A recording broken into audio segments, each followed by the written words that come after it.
মাইর খাওয়ার আগ পর্যন্ত আওয়ামী লীগ, মাইর খাওয়ার পরে হইল হিন্দু। বাড়িঘর দোকানপাট পুরায় দেওয়ার আগ পর্যন্ত আওয়ামী লীগ, দোকানপাট বাড়িঘর পুড়ে যাওয়ার পরে হিন্দু।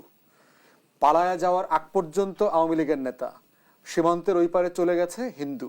এই গণ অভ্যুত্থানে আমেরিকার এবং পশ্চিমের দুই আনার কোনো কন্ট্রিবিউশন নাই। বাংলাদেশে এই গণ অভ্যুত্থান বাংলাদেশিরা করেছে। কোনো রঙের বিপ্লব এখানে হয় নাই, কোনো কালার রেভলিউশন হয় নাই। এখানে যেটা পরিবর্তন হয়েছে এটা মনসুন রেভলিউশন হয়েছে, মনসুন আপরাইজিং হয়েছে। আমার মাটি, আমার মানুষ, আমার রক্তের গায়ের উপরে দিয়ে পরিবর্তন হয়েছে। এটা একান্তই অর্গানিক। গণঅভ্যুত্থানের পরবর্তী সময়টাতে যদি আমরা আসি, ভারতের বডি ল্যাঙ্গুয়েজ কি বার্তা দেয় এবং ভারতীয় গণমাধ্যমের যে অপপ্রচার আমরা দেখেছি এবং আওয়ামী বা পতিত স্বৈরাচারের যে ষড়যন্ত্রের তথ্য আমরা শুনি, সংযুক্তি দেখেন কি? বটেই, এবং এটা আমাদের হিস্ট্রিতে এই ধরনের ঘটনার আগে ঘটেছে। ৭৫-এ আপনার শেখ মুজিবকে সপরিবারে হত্যা করবার পরে আমরা কিন্তু দেখেছি যে কাদের সিদ্দিকের মতো দেশের শত্রু বাটপাট ডাকাতদেরকে দিয়ে কাদেরিয়া বাহিনী করেছিল, এবং এই কাদেরিয়া বাহিনী আপনার সীমান্তবর্তী অঞ্চলে ভারতের টাকায় অস্ত্রে আওয়ামী লেসপেন্সার যারা পালিয়ে গিয়েছিল তাদেরকে নিয়ে একটা বিশাল ডাকাত বাহিনী তৈরি করেছিল, এবং রয়ের এবং ভারতীয়দের সাহায্যে আমাদের সীমান্তে শত শত বিডিআর সদস্যকে তারা হত্যা করেছিল।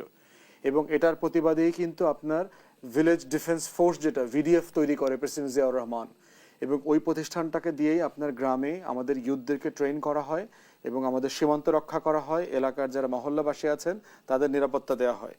বিজেপি যেহেতু আমাদের বর্ডার ঘেরাও করবার প্রস্তুতি নেবার কথা বলেছে, হুমকি দিয়েছে, আমি বলবো আমাদের সশস্ত্র বাহিনীকে দিয়ে একটা ১ কোটি তরুণকে ৬ মাসের ক্রাশ কোর্সের ট্রেনিং দেওয়া দরকার আমাদের স্বাধীনতা এবং সার্বভৌমত্ব রক্ষা করবার জন্য। বাংলাদেশকে অস্থিতিশীল করবার জন্য যদি কেউ চেষ্টা করে এবং এই ১ কোটি তরুণকে যদি আপনি ট্রেন করে ফেলেন, তাদেরকে যদি সীমান্ত না, আপনি অনেক ধরনের কাজ করাতে পারবেন।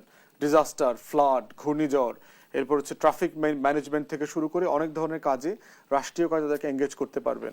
দ্বিতীয়ত দেখেন যে চিন্ময়ের রংপুরের সমাবেশে যদি বক্তব্য শোনেন, সে বলছে যে বাংলাদেশ থেকে নাকি হিন্দুদেরকে উচ্ছেদ করবার ষড়যন্ত্র চলছে। বাস্তবে কিভাবে চলছে? এটা কে করছে? কোথায় হচ্ছে? কোন হিন্দুকে উচ্ছেদ করা হয়েছে? বাংলাদেশে হিন্দুদের মতলববাজি রাজনীতিটা দেখেন যে মাইর খাওয়ার আগ পর্যন্ত আওয়ামী লীগ, মাইর খাওয়ার পরে হইল হিন্দু। বাড়িঘর দোকানপাট পুরায় দেওয়ার আগ পর্যন্ত আওয়ামী লীগ, দোকানপাট বাড়িঘর পুড়ে যাওয়ার পরে হিন্দু। পালায়া যাওয়ার আগ পর্যন্ত আওয়ামী লীগের নেতা, সীমান্তের ওই পারে চলে গেছে হিন্দু। এই যে দেখেন মতলববাজি রাজনীতি, যে এই যে হিন্দু বৌদ্ধ খ্রিস্টান ঐক্য পরিষদ একটা রিপোর্ট পেশ করলো আপনার গত কয়েক সপ্তাহ আগে, যে জুলাই আগস্ট কেন্দ্রিক ঘটনায় নাকি ৯ জন হিন্দুকে হত্যা করা হয়েছে। ফ্যাক্ট চেকার যারা আছেন তারা অ্যাসেস করে দেখেছেন ৯ জন হিন্দু মারা গেছে সত্য, কিন্তু একজনও হিন্দু হওয়ার কারণে মারা যান নাই। এদের অলমোস্ট সবাই আওয়ামী লীগের গুন্ডা পান্ডা লোকাল নেতা ছিল, পদধারী আওয়ামী লীগের রাজনীতিবিদ। এই কারণে তাদেরকে মারা হয়েছে, এবং অনেকেই হচ্ছে পুলিশের গুলিতে, মারামারিতে, ভুল বোঝাবুঝিতে মারা গেছেন। রংপুরে এক গুন্ডা মারা গেছে আওয়ামী লীগের, সে হিন্দু, সে গুন্ডামি করতে রাস্তায় নেমেছিল, গুন্ডামির অংশ হিসেবে মারা গেছে। চিন্ময় রংপুরের সমাবেশে বলছে যেহেতু উচ্ছেদ করা হচ্ছে, বাংলাদেশকে সে সতর্ক করছে এখানে সিরিয়া, লিবিয়া এবং ইরাকের মতো গৃহযুদ্ধ বেঁধে যাবে। ৩টা দেশের নাম সে বলেছে। তাহলে সে কি হুমকি দিচ্ছে বাংলাদেশকে? গৃহযুদ্ধ বাঁধাবেন এখানে? যদি ওই হুমকিটার সাথে আপনি আজকের বলির পাঠার মতো করে একজন আইনজীবীকে দিনে দুপুরে প্রকাশ্য দিবালকে পিঠে গলা জবাই করে খুন করা হয়েছে, সেটার সাথে কি মিল খুঁজে পাওয়া যাচ্ছে না? বিজেপি আমাদের সীমান্তে নাকি ঘেরাও করবে, পররাষ্ট্র মন্ত্রণালয় স্টেটমেন্ট দিয়েছে, ভারত কনসার্ন প্রকাশ করেছে। ভারত কি গত ১৭০০ শহীদের জন্য কনসার্ন স্টেটমেন্ট দিয়েছে? জুন জুলাই আগস্টে তার দাস আওয়ামী ফ্যাসিবাদ যে ১৭০০ মানুষকে খুন করেছে, ২৬,০০০ মানুষ প্রতিবন্ধী হয়ে গেছে, আহত হয়েছে। সেখানে তো প্রশ্ন আসে, কার ইন্ধনে এই নৈরাজ্য? খুব পরিষ্কার, প্লেয়ার তো খুব পরিষ্কার। যারা রংপুরের বক্তব্য কারণে আপনার আজকের স্টেটমেন্ট দিয়ে তাকে ডিফেন্ড করছে, তারা কারা? কেন তার স্টেটমেন্টকে এর আগে ডিফেন্ড করা হয়নি? এবং সেই সমাবেশে কিন্তু বিজেপির পতাকা ছিল, এবং চিরঙে আপনি দেখেছেন জাতীয় পতাকার উপরে আপনাদের ইসকনের পতাকা উঠানো হয়েছে। এই উস্কানিগুলোকে মাথায় রাখতে হবে, এবং গণ অভ্যুত্থানের সবচেয়ে বড় লেসন হচ্ছে এই রাষ্ট্রের শত্রু মিত্র কারা সেটা এই প্রজন্মকে বুঝতে হবে। রাষ্ট্রের বন্ধু হয় না, কিন্তু শত্রু থাকে, এবং রাষ্ট্র তার শত্রু সাপেক্ষেই বেঁচে থাকে। এবং এই শত্রুর জায়গা হচ্ছে ভারত আমার স্বাধীনতা, সার্বভৌমত্ব এবং জাতীয় স্বার্থের সবচেয়ে বড় শত্রু। এটা বোঝাপড়ার পরে ভারতের সাথে আমি সব সম্পর্ক রাখবো। আমি বেড়াতে যাব, আমি চিকিৎসা নিতে যাব, আমি ঘুরতে যাব, আমি পড়তে যাব, ওরা এখানে আসবে, ব্যবসা করবে, দুই দেশ সবকিছু করবে।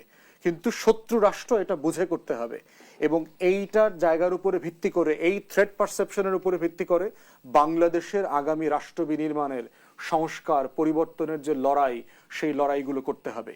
এই জায়গাটা পরিষ্কার রেখে গুদুমুদু হয়ে চলবে না। কিন্তু এট আ টাইম এটা বলা মাথায় হচ্ছে যে রাখতে হবে। যুক্তরাষ্ট্রের ক্ষমতার পালা বদলে মোদী সরকার আরো প্রভাবশালী হয়ে উঠবে। মোটেও তা হবে না। যেটা হচ্ছে যে এটা একটা মিথ্যা প্রচারণা।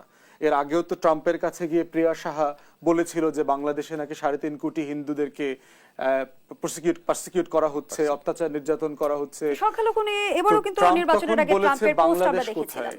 ট্রাম্প তখন মহিলাকে জিজ্ঞেস করেছে বাংলাদেশ কোথায়। তাহলে ট্রাম্প হচ্ছে এরকম একটা ক্যারেক্টারের লোক। ট্রাম্পের সাথে হাসিনা মোদের চরিত্রের যথেষ্ট মিল আছে, কিন্তু এইসব দেশের ফরেন পলিসি এরকম মাথা মোটা কিন্তু লোকদের ভারতের দৃষ্টিকোণ দিয়ে বাংলাদেশকে দেখার সুযোগ কি তৈরি হবে কিনা এর কিছু মধ্যে? যায় আসে না। কারণ হচ্ছে এই গণ অভ্যুত্থানে আমেরিকার এবং পশ্চিমের 2 আনার কোনো কন্ট্রিবিউশন নাই। বাংলাদেশে এই গণ অভ্যুত্থান বাংলাদেশিরা করেছে। কোনো রঙের বিপ্লব এখানে হয় নাই, কোনো কালার রেভলিউশন হয় নাই। এখানে যেটা পরিবর্তন হয়েছে এটা মনসুন রেভলিউশন হয়েছে, মনসুন আপরাইজিং হয়েছে। আমার মাটি, আমার মানুষ, আমার রক্তের গায়ের উপরে দিয়ে পরিবর্তন হয়েছে। এটা একান্তই অর্গানিক।